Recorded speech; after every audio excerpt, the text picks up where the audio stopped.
Hello, everybody. Welcome back to the Philosophical Liberal. It's great to see you all. Hope you enjoyed the last 2 weeks. Hey, Joya, how are you doing? Great to see you. Excited to be back here and ready for another conversation. Me too. We are getting into the thick of it now, so to speak.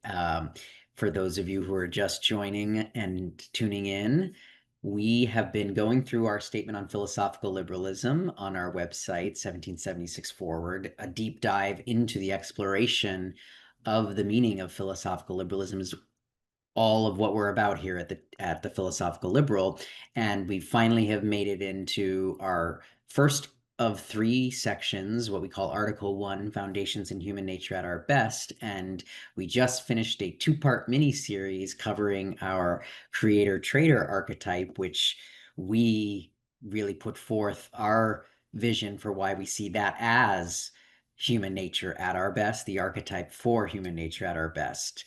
But a key idea that came out of that discussion was this notion of human nature more broadly being a study in competing dualities or kind of seemingly contradictory but ultimately complementary poles and opposing dynamics or characteristics or attributes.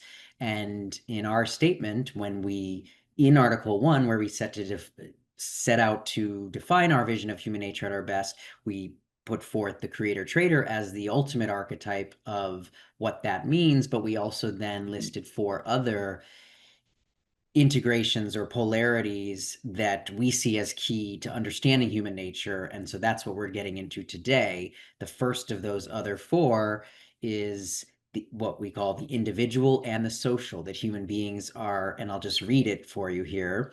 What we said is humans are simultaneously the most solitary as well as the most social of all living beings. What emerges when we are each free to self actualize and engage in voluntary cooperation is a pluralistic society that recognizes the reality and value of the uniqueness of each individual. So, what we were really expressing here is that we as human beings are both individual and social. And so, today we want to get into specifically what we mean by that, and even more particularly, we want to hone in on this question, or the question, the way we're phrasing the question for today is, why is it significant that human beings are the most social beings and the most individual beings, and we need to integrate both of them to be most human. So with that introduction, Joy, I know you had some great thoughts to kind of open this topic up, so I'll hand it over to you. I'm really liking this framework that most human is simultaneously both most social and most individual. And I have to give a shout out, hat tip to a good friend and mentor, Shrikant Ragnikar. He was the one who phrased this in a way that it really stuck with me. I don't know if this is something that he came up with himself or this was something he heard somewhere else, but just this recognition that on the one hand, human beings, we are not only social, but the most social of all animals. And we are also not only individual, but the most individual of all beings. And that the way to be most human is to integrate these together. And so this is what we're going to explore today and really even just kind of break this down. And what do we even mean by that? And so maybe we can start. Did you want to start with most social or most individual? Um, let's go in the order we wrote it, which is the individual, and then we'll get into the social.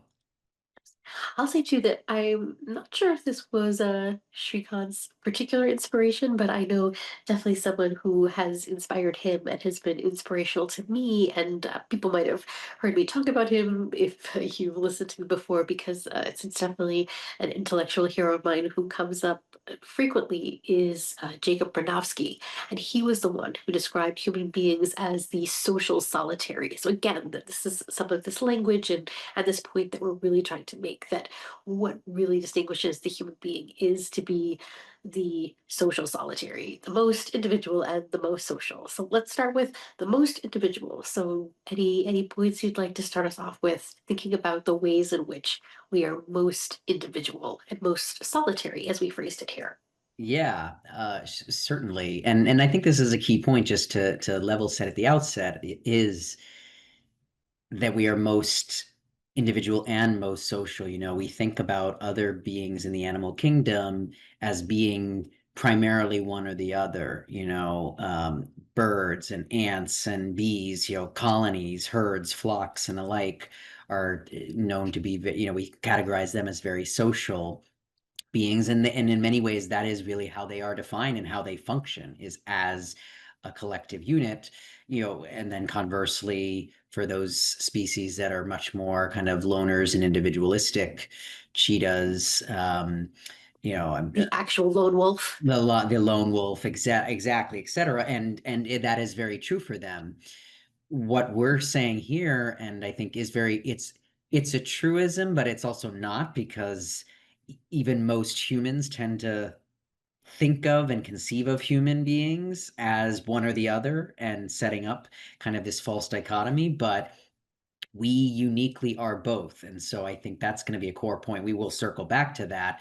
But to start out then here on the individual, I came up with kind of 5 components of what I meant by this. I can go through them all really quickly, or we can do one by one and, hear your thoughts as well, however you want to do it. I'm curious to hear your five. So Okay. let's start with your five. So as I was thinking about this, and I mean, I've been an arch individualist my whole life. Yet this actually it took me a little bit of mulling to really like articulate what does individualism mean, and why is it that humans are uniquely the most individual of species, keeping that in mind, because right now we're isolating for just the first aspect here, the individual. And so kind of, I'm not necessarily putting this forth as the comprehensive 5, the only 5. There might be more. Maybe some take issue with some of these, but they're at least seemed the most significant ones that came to my mind mulling through this. And so what I said was, first and foremost, that the primary distinguishing faculties of what it means to be human, which I kind of have a list of, coincidentally, 5 faculties. Um, Consciousness, reason, volition, creativity, and conscience. You know, to me, those are all functions, not just to me, but as I see it, and I think as we understand those are all functions of the individual exclusively. And that matters for when we say understanding and respecting human nature and what we require to survive and thrive, that, kind of exercising any one or more of those faculties is an individual act. And so in that sense, if those are what make us most human, those faculties, and what distinguish us from all the other animals, the fact that those are all uniquely individual um, faculties that we exercise, I think that goes to the core of us being what I would argue is kind of a firstly individual species. Although I know you might take issue with that, or we'll modify that by the end. Secondly, I noted that one of the many of the distinguishing and even greatest kind of emotional psychological phenomenon that make the experience of being human so glorious and unique, everything from love and awe, pride, happiness, joy, satisfaction, purpose, meaning, even just values, holding them and being a values driven being. Those two are all phenomenon of the individual heart and mind.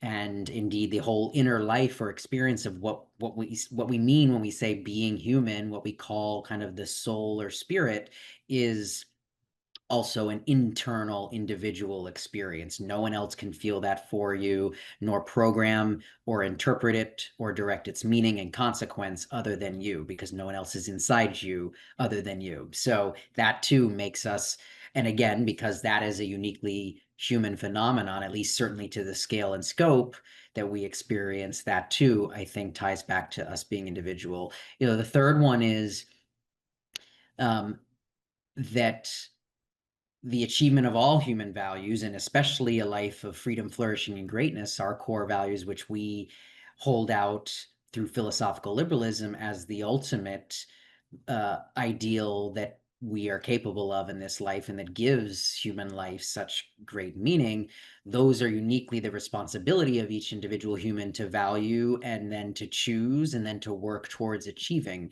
No one else can do it for you. They are uniquely the province of an individual life and your faculties and will kind of flowing through this kind of sequence, if you will. So um, that too, I think, speaks to, the individual nature of us. Fourthly, that, you know, I think because of the nature of those faculties that define and distinguish us as human beings, I think humans arguably, and this one I'm a little more open to persuasion because I certainly have not surveyed the entire animal kingdom, but I think arguably human beings are most capable of surviving on our own because of those faculties. And so I think, kind of the proverbial man living on a desert island, so to speak, I think human beings are perhaps more capable than most other beings of surviving on their own,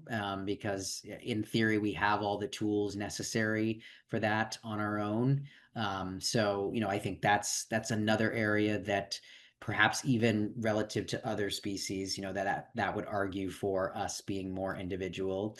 And then the last one is just you know what distinguishes each human from other humans is our unique personality, the kind of unique combination of characteristics, traits, values, emotions, um, attributes, kind of um, that in the way that each zebra has different stripe pattern and each leopard has a different spot pattern.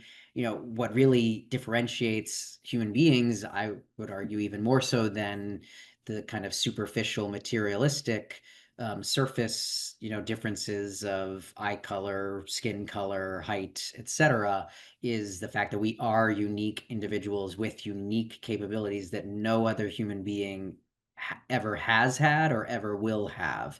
And that, frankly, the whole purpose of human life even is to discover and then cultivate those unique abilities and share that unique personality with someone else, so that too, our uniqueness as a being is also what makes us uniquely individual. So those are my five. I'll pause there.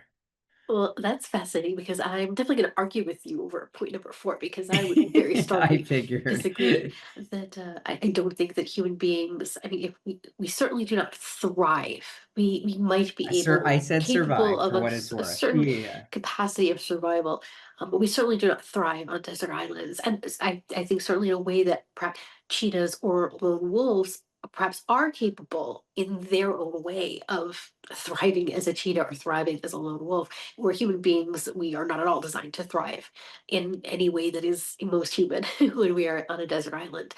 That said, though, I think I would agree with you that where I think it is that human beings really do distinguish our capacity to be most individual in ways that cheetahs and lone wolves never rise to is precisely through the way in which we're able to construct such rich inner worlds. And as you pointed out, that just makes us so individual. It distinguishes us from not only all other animals, but it distinguishes us. That capacity distinguishes us from other human beings, and it is so integral to what it means to live a thriving human life. All the things that you pointed out that really are under through the auspices or the control of the individual, our individual will and choice, as you pointed out, the way in which our thinking is ultimately directed and decision making is done by an individual, the way in which we experience the world, our emotions, that the way that we create our inner worlds is so much an individual phenomenon. Our conscience, as you pointed out, is so individual that this is something where even cheetahs and lone wolves don't really have that sense of full, at least to the extent that we understand the way that we're these aware of, animals, right? yeah, Yeah. thrive, that they don't have that sense of, they don't create worlds, they're not able as an individual to create a world within themselves the way that human beings so clearly do. Just the ways that we respond, let's say, to art, the way that we create art and respond to art, as individuals, like we don't see anything like that in any of the other animals that we know of. So it's just pointing out the ways in which we are so distinctively most individual as opposed to all the other creatures that we know of yet. There Yeah. might be aliens out there that are more individual than us, and then maybe even someday AI will overtake us. But as for now, still human beings, most individual. Well, you know, and it's funny, just I mean, to digress briefly on that alien point, as you know, for those listening out there who don't know me too well, I also am a total space nerd and sci-fi geek. Um, and so I think about these things a lot, and actually, and as we hopefully approach the capability to find life elsewhere, I've actually started to think through, frankly, as we've thought through what makes us most human, it has caused me to think through like what other intelligent life will be like. And it's not clear to me that particularly this combination of what I call the kind of five uniquely human faculties will exist in all intelligent life. Particularly choice and conscience, I could very well see those two not being unique to what it means to be even human. So I'm excited to even see if and when, you know, I think it's more a matter of when, not if, but, you know, assuming there is other life out there and another intelligent life, whenever we encounter that, that it'll be fascinating to see what the similarities are and then what the differences are between it. And it's not clear that if there is other intelligent life, that it might be more individual and not have this social component and not Correct. be Yep. this integration. So maybe Or the we'll opposite. yeah, Yeah. exactly. So Mhm. let's shift to that then and think about the ways in which now human beings are the most social. Did you have a list for this one too, or you just I want to go did, back and forth? yes. All right, let's hear It your was list. it was only 4 points instead of 5, but the first Well, one of one's yours I'm not even counting anyway, so well, like I said, I was taking that in isolation. If I'm just making the case for most individuals, now I'm going to juxtapose it with. So, the first one of why we are also most social is starting with it's essentially the corollary to all 5 of the points on most individual is that I would argue what makes us most social is that all 5 of those points are made greater or perhaps best actualized in a social context. So, briefly, even just running through them, like, all of our faculties are put to much greater use when we're combining with other human beings with the same faculties, you know, and doing the same. Um, you know, all of the rich inner life of our emotional psychological phenomenon, those usually are triggered by or in response to interactions and relationships with other human beings, and then B, they're certainly made much richer and deeper and more meaningful when we get to share them with other human beings. You know, on the third point, um, choosing your values, living a life of freedom, flourishing, and greatness, that, as we've talked about already, those are essentially not possible without other human beings. So, in many ways, yes, while the fundamental choice and then the action that the achievement of those values entails is an individual one and process, it happens vis-a-vis collaborating and trading and creating and relating with other humans. You know, on the fourth one, we are not thankfully living on desert islands on our own, that we do live in society, and civilized society is the very much through the social engagements and relationships that we form. And then lastly, of course, um, our unique ability is only really relevant in reference to other human beings. If there's no other human beings, then there's no differentiation. And of course, the value of your uniqueness is much greater when shared with other humans and when they can appreciate it and value it themselves. So, that's I guess the first way in which, all the things that make us most individual are actually greatly magnified when in a social context. My second point was just to dwell a little bit on one of the prior points.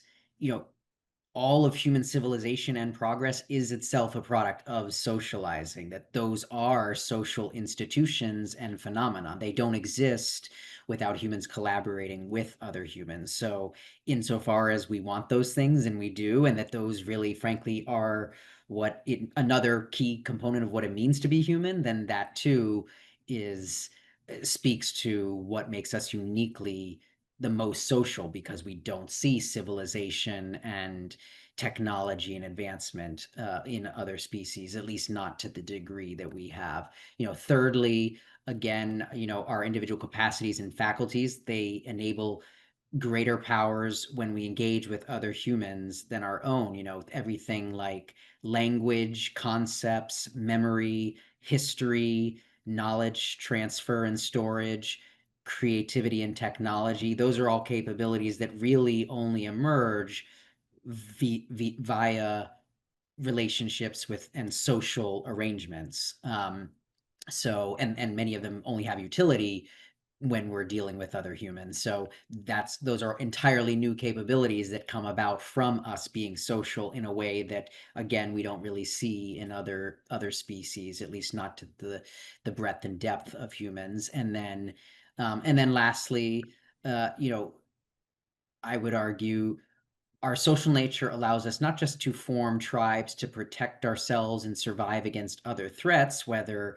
other threats in nature or threats from other humans, um, as which other species certainly do in forming their tribes, but cooperation allows us to achieve a peace. What we talked about in the prior discussion in the creator trader of kind of, well, the creator trader ideal in lieu of the predator prey law of the jungle, which every other species abides by, that by cooperating with other human beings, we can transcend that seeming law of nature and create freedom, or create peace and cooperation, which then leads to the prosperity and progress that civilization depends upon. And then we build political freedom as a mechanism to ensure that cooperation and further peace, prosperity, and progress. So those are my four for why we're most social as well.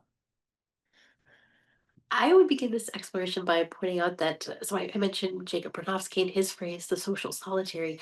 That phrase comes up in a chapter he has where he identifies human beings as the ones who have the longest childhood. And that I think is really significant. And to this point, and already even to this integration that you're starting to make here, that as human beings we have the longest child. So if we think, for example, like reptiles, they hatch out of an egg, and that reptile generally has very little learning to have to go through. In fact, reptiles might be, an example of species that we think about that don't necessarily even need relations with others. They hatch out of the egg. They can often hatch out of the egg all alone. The mother parents can just lay the egg. They don't even have to be around. The reptile just hatches out of the egg and is already sort of built to be essentially kind of pre-programmed to go Mm. about and live its Yep. reptile life. I see Now, it every day in my backyard here in and you do in Florida, yes. Florida.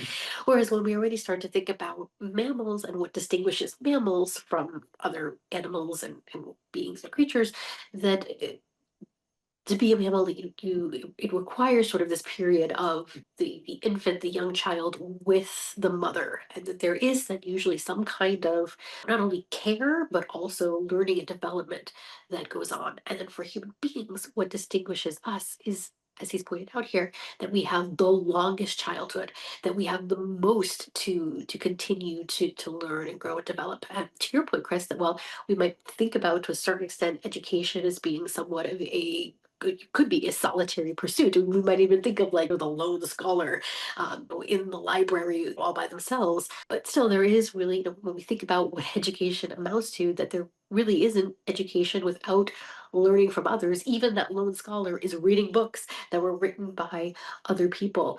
Even when we think about, for example, you would point it out that it's our faculty of reason, that we have this conceptual ability to speak a language that, makes us human, and that's essentially an individual capacity, that our ability to wield language and use it. I'm speaking my words, I'm not speaking your words, right? This is Mhm. me, the individual. But we also know that no humans are born with a language. You learn a language only from hearing it from other people. So, it requires that social element.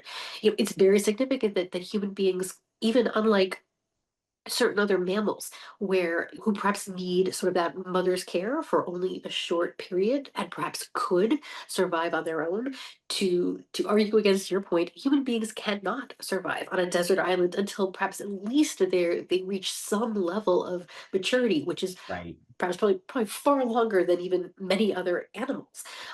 And many other Human beings. mammals, to your Yes, point. exactly. Yeah, You can't take a baby that's just born, or even a 3 or 4 year old child is not going to be able to survive on their own on a right. desert island. There's a certain maturation that has to happen just to be able to survive, and Mm, then you certainly don't thrive ever on a desert island. And to your right. point, how all of these capacities that you pointed out, that we thrive in society, and the word that always comes to my mind is that it's what completes a lot of the distinguishing human faculties. Is that's what people say, that you can sort of pursue all sorts of achievements on your own, but without the relations, without someone to share it with, that those achievements never feel complete. I think it's even fascinating that in so many religions, when people conceptualize what a god would be, that it's usually framed in terms of love, or it's Mother Earth, or it's God the Father. But it is love, as you pointed out. It's an emotion that you feel as an individual, but there is no love without someone else to love or Right. to be loved. There is a certain amount of self love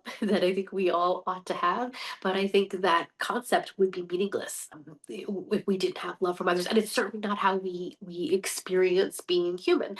Humans, we only become an individual because there was, a sperm and an egg from a father and a mother that had to come together. There had to be some Right. kind of social interaction, even for the individual to form. And as a mother, I can say it's even just one of the joys of being a mother is watching your child become their own individual, and you realize how much that happens, how we went through IVF. So, so I was there to see like the picture of a 5-day old embryo, and that 5-day old embryo cannot survive, is nothing like a human, is nothing like an individual. And even, the baby out of the womb that just pees and poops and needs to be fed and cries is so dependent on Right. some kind of caregiver, is so much a social being. Part of the joy of being the parent is watching him start to become his own individual person. And that's just part of the path of what it is to be human. But again, I think it just reiterates this point of how we are not just individual, not just social, Mhm. but most individual and most social. And then I think I would say the most significant part of what you had mentioned, that what we try to capture even in the concept of the creator trader, the trader aspect is so crucial to how human beings thrive and flourish, that we are never capable as a sole individual to have all of the richness that we could experience without being able to, one, learn from all of the humans who have come before us, that kind of trade, and you could call it, the kind of Information sharing trade, that yeah, is sort of the knowledge. legacy of, Historical. that Yep. the past generations have left to us. And then just the actual interactions of the people who are living in the marketplace. My life would not be, what is, I could not recreate New York City and an iPhone and all of the things around me, if I had 100 human lifetimes. Right. So there's a way in which the optimum levels of flourishing that we're able to achieve achieve as humans is precisely because we're able to build upon this legacy of other human beings and then have that kind of trading, sharing, interacting with other humans. I love that. That's a great one to add, right? That are that even just our literal metaphysical development process speaks to not just that we're social, but that we're the most social, right? Because you're right. I mean, again, I haven't surveyed the whole universe, but even among mammals, I assume our Nobody's building a city. No other mammal has built New York City. right. Well, that's obvious, but also no other like is the human the child the is that was the point you were making that the human childhood development is the longest period of all mammals and then also of all Of is yeah all because beings, well creatures we that we know know of. yeah we know mammals already are kind of the most advanced along the spectrum of organisms um so that makes sense. And yeah, I mean, I guess we both are making the point, but that many of the things that make us most human are only possible through our social interactions and relationships. And that's key, that the social side of us gives rise to all these new phenomenon, both material and spiritual, that we could not have without, on our, if we were on that proverbial deserted island. So that's why we're most social. And then now, I guess, to tie it all together, the third prong or leg of the stool, if you will, is why we need to integrate the two, why we need to see ourselves properly as both the individual and the social. um I had kind of 3 points on this, which was just um as we've just now outlined. First and foremost, we reality is that we of human nature is that we are both individual and social, so you can't really conceive of, much less operate with just one or the other. It's just, it would be kind of going against our nature, denying a huge part of the reality of our nature. And so part of our even our both and credo and reframing that we put our stake in the ground with our statement here was just helping everybody reframe and better understand human nature to deal with greater nuance and complexity, a proper framework that recognizes mm, not only human nature, but just, many phenomena in the world are, products or combinations and fusions and synthesis of separate, seemingly competing but and opposed aspects of nature that are ultimately complementary, and that our goal should be to integrate those both mentally in our head and then operationally in how we go about dealing with the world.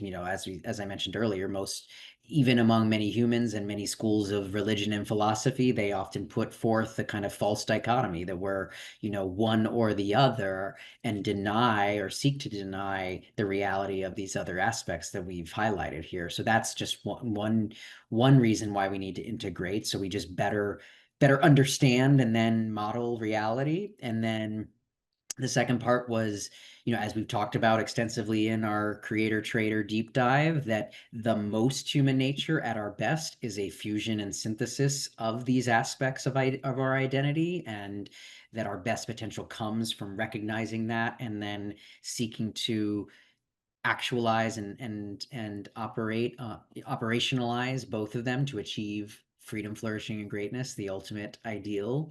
And then lastly, that the creator trader itself really is our answer to this question of how do we square that seeming circle of the false dichotomy. Are we individual or are we social? Our answer is both, and the creator trader is what that looks like in its ultimate expression.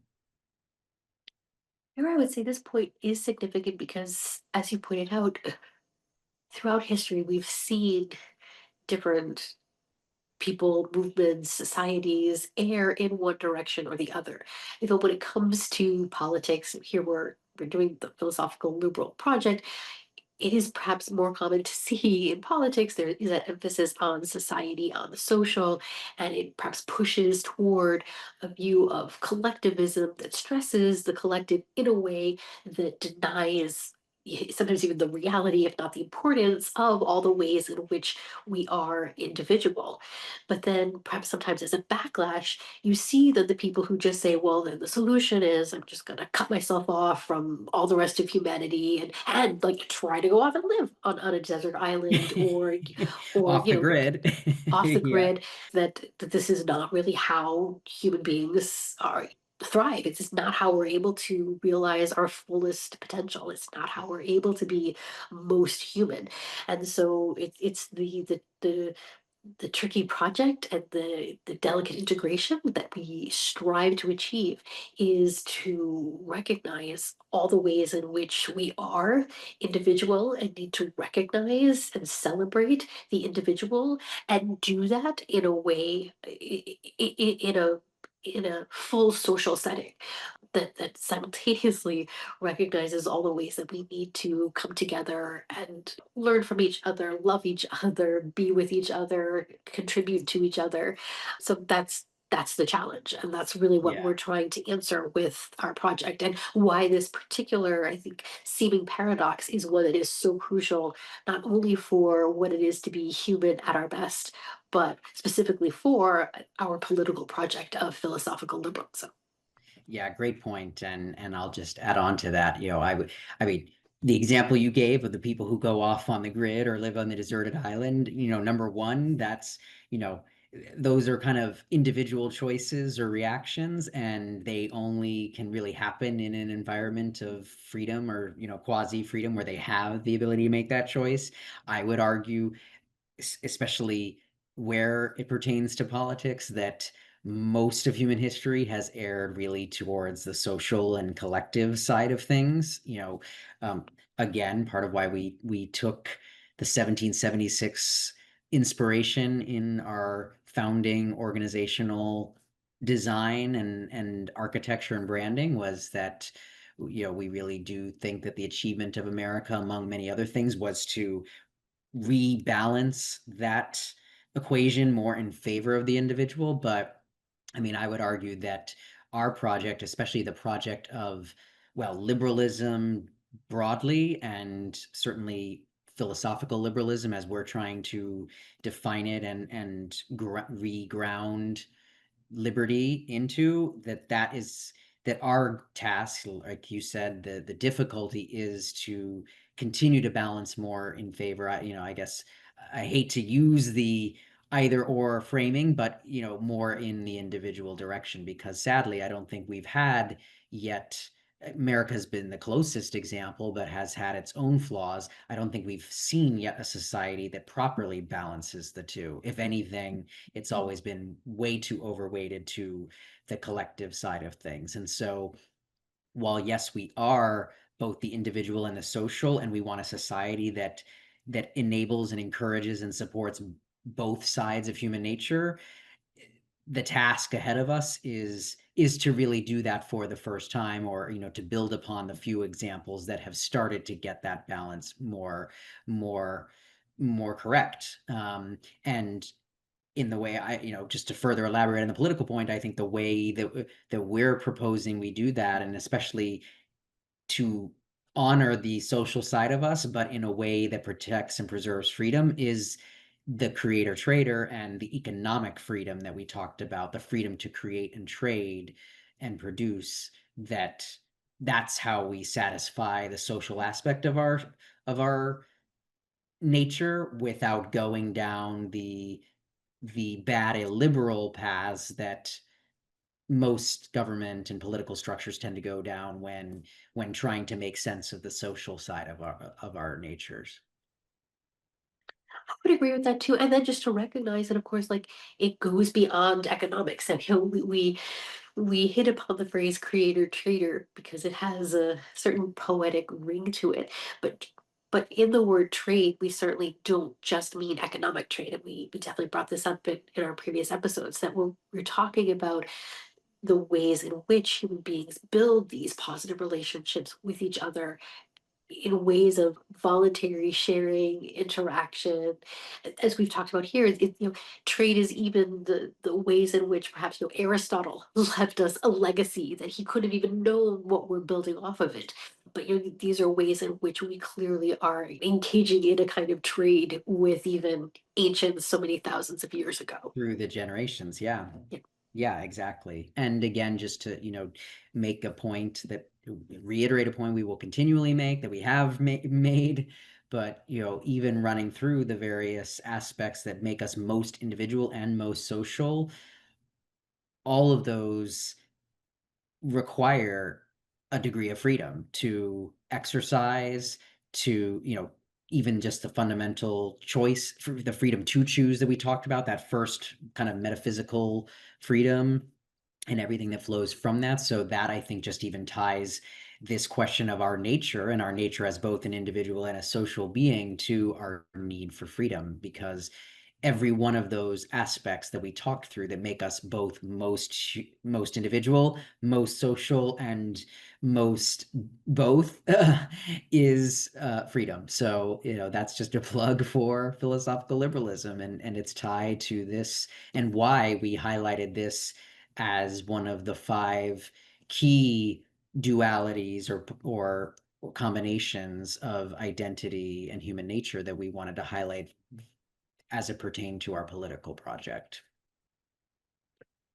I think maybe now we're ready to close this out. We use this phrase "most human," which is one that is coming up now in this era we live in of emerging AI. And yeah, maybe just chat a little bit about this and lead our way into our thought for the call to action this week, which is even thinking about how this relationship, the way in which we are both individual and social, and needing to integrate that, will be ever more important in an era of AI, how it is that this is what makes us most human and why most human wins. But maybe you have some thoughts you want to share about this.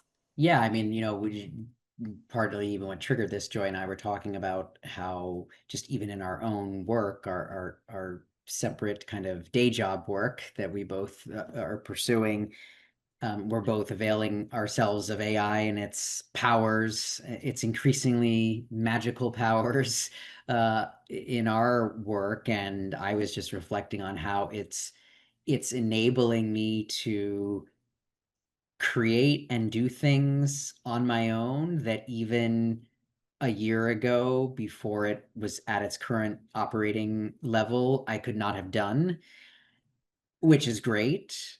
And frankly, that plays to my own just inherent working style that is more individualistic. But I also recognize it's also highlighting for me all the things that I still need to do and build in my business, in my case, that I definitely need other people for, and how to go about forming those relationships and kind of building those collaborations. And so, I was just reflecting on how, and I'm sure many of you have probably even seen articles, and there's studies now coming out about people overusing AI and this whole debate, is it going to make us not think because we're going to be so reliant on it? I think those all play to this notion that it's going to further encourage us to kind of indulge the proverbial man on a deserted island kind of individualistic nature of ourselves and withdraw from relationships with the world. But I think that just further high, as we're saying here, we can't truly thrive without relationships with other human beings and being social. And so insofar as this technology is definitely playing to our strengths as an individual, it also calls us to be more mindful than ever of how to counterbalance that by being social with other human beings, and in particular in this digital age, how to do that in an era when everyone else is going into their own kind of respective corners, so to speak. So I think it's both an individual challenge and call to action for each of us to think through how we better balance that individualistic and more social um, kind of engagement and how we show up in the world. And it's also a collective challenge of how do we build systems or institutions and or just cultural habits and practices that enable us to still come together, collaborate, create, trade together, and not withdraw into our respective corners and or, you know, have an AI girlfriend or boyfriend. Well, I think it's fascinating that for you, AI is drawing out the individualist, but highlighting the ways in which you still need authentic human relationship and connection. But you could flip this and see it the exact opposite way. And there are definitely futurists trying to look ahead who see that what even what AI is, right? It's built on, these large, the language models, it's built on the sum of human knowledge that has come before us. And that perhaps what AI is creating is something just like the superhuman, where all of a sudden we're all sort of tapping into this sort of grand collective intelligence that's then just amplified by AI technology. And that perhaps it's in a sense making us more of a social being. It's turning us into sort of a new kind of Hmm. organism that is this society. And that what we need is to never forget and to instead celebrate and use our individuality. That we always need to bring Yeah. our individuality to back to the tool. And that is the way, and still even we're saying now that that is the way the tool works best. Like you and I have talked about how we use AI in our work, and it's always, because we've talked about it, this process of iteration that we go and kind of do the solitary individual work of thinking The ourselves and thought then bring work. it Yep. to AI, essentially tap into that collective intelligence, and then kind of bring it back to the individual. So there's a way in which the You're right. tool Yeah. also reminds us that we can't ever lose sight of the value of who we are as individuals, and that what's really going to make that tool be something as powerful as it could be in a beneficent way will be because we always bring our individuality to using that tool. Well, and this very example illustrates why we are both individual and social, because even the way in which we approach AI calls us to be mindful of both aspects of it, right? The way in which you use AI can each of us is going to be using it on an individual basis, but if you're coming at it from the perspective of essentially outsourcing your intelligence and choice to the collective superhuman, then yeah, you are forsaking the individual side of you and vice versa. So, this is part of the challenge, and then hence the call to action is to just think through how you can better find that balance in your own life, whether it's in the ways that you're using AI or, in other domains or manifestations of how you show up. And we Joy and I were talking about in prep for this discussion, that our call to action note is usually we call everybody to think through how they can be a leader both for themselves and for their community, which inherently I think speaks to this design of our nature as both. And so in that way, think through as well, how you can find that proper balance in the ways you lead both in your own life for yourself and in your wider community for other people. Mhm. And tying that back into like perhaps how you're doing that with AI, like the challenge that we're all facing in this moment. Yeah, exactly. Well, thank you. That was a great conversation, and we will see all of you in 2 weeks. Don't forget to, as always, comment, share your thoughts. We love feedback. Positive or negative, it just helps us grow and see where we might be resonating and where we're missing the mark. And of course, subscribe if you haven't already. TPL on Substack. Just hit the little button there and share it as well with all of your people that you think would enjoy it. See you next time.